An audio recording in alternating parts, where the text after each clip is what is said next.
Alam mo ba na hindi ka ginawa ni Lord para maging last place? Hindi ka huli, hindi ka bagsak, hindi ka talunan. Sabi ng Bible, you are the head and not the tail. Deuteronomy 28:13. The Lord will make you the head and not the tail. Sa Hebrew, yung head ay Rosh. Ibig sabihin yan, leader, top, first authority.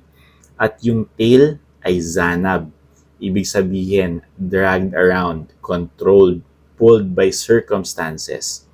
God is saying, you were created to lead, not chase, to rise, not sink, to influence, not be dragged by life. Pero paano tayo nagiging head?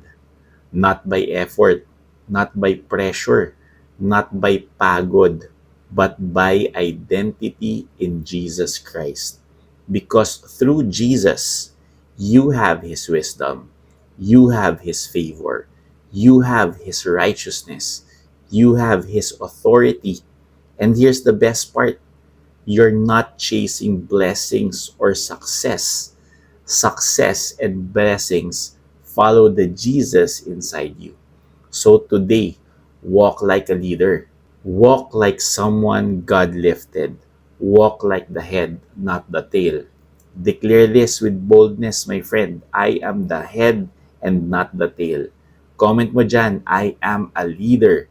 Like, subscribe, and share. And if you wanna hear this truth again, listen closely because